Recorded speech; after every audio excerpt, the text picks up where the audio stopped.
Hello friends, welcome to our channel.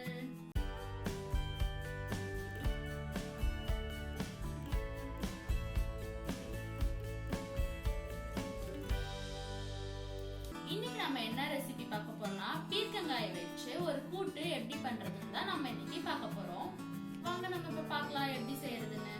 First வந்து ஒரு cooker வச்சுக்கோங்க. அதுக்கு அப்புறமா அரை கப் பாசி பருப்பை நல்லா கழுவிட்டு குக்கர்ல சேர்த்திக்கோங்க.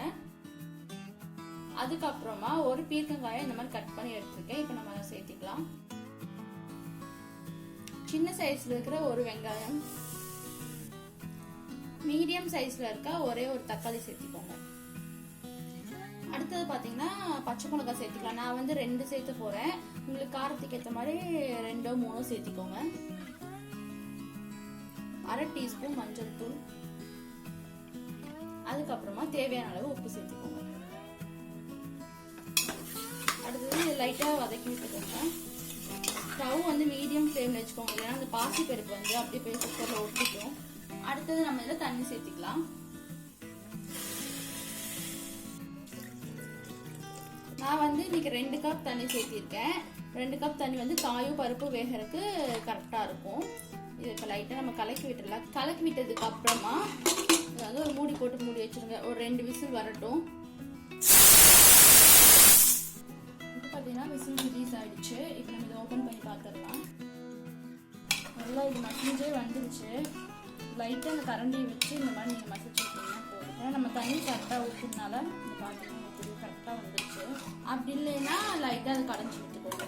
அடுத்து வந்து நம்ம இதுக்கு தாளிச்சுக்கலாம். அடுத்தது வந்து நம்ம தாளிச்சு எடுத்துக்கலாம். அதுக்கு 1 டீஸ்பூன் எண்ணெய் சேர்த்துக்கோங்க. அடுத்தது எண்ணெய் சூடானதும் அரை டீஸ்பூன் கடுகு உளுந்தம்பருப்பு சேர்த்துக்கோங்க.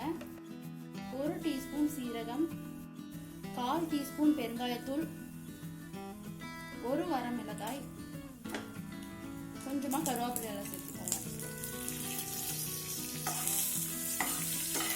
நல்லா தாளிச்சுக்கோங்க. அடுத்தது நம்ம இதை எடுத்து பருப்பும் காய் வேக வச்சுக்கிறோம், அதில் நம்ம சேர்த்திக்கலாம்.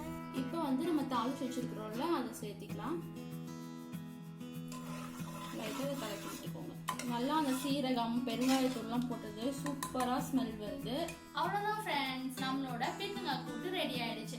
ஒரு சிலருக்கு பாத்தீங்கன்னா பீர்க்கங்காய்னா அவ்வளோ பிடிக்காது. குழந்தைங்களா இருந்தாலும் சரி, கொஞ்சம் பெரியவங்களா இருந்தாலும் சரி, கண்டிப்பா வந்து பீர்க்கங்காய்லாம் ஒரு சிலருக்கு பிடிக்காது. அந்த மாதிரி வந்து பீர்க்கங்காய் பிடிக்காதவங்களுக்கு கூட இப்படி நீங்க பீர்க்கங்காய் கூட்டு மாதிரி செஞ்சு கொடுத்தீங்கன்னா சாதத்துல போட்டு பிசைஞ்சு சாப்பிடும்போது ரொம்ப சூப்பரா இருக்கும். நீங்களும் வந்து வீட்டுல ட்ரை பண்ணி பாருங்க. ட்ரை பண்ணி பார்த்துட்டு எப்படி இருந்துச்சுன்னு கீழே கமெண்ட் பாக்ஸ்ல சொல்லுங்க. இந்த வீடியோ உங்களுக்கு பிடிச்சிருந்தா லைக் பண்ணுங்க, ஷேர் பண்ணுங்க, மறக்காம கீழே இருக்க ரெட் கலர் சப்ஸ்கிரைப் பட்டனை கிளிக் பண்ணிக்கோங்க. அப்பதான் நான் வீடியோஸ் அப்லோட் பண்ண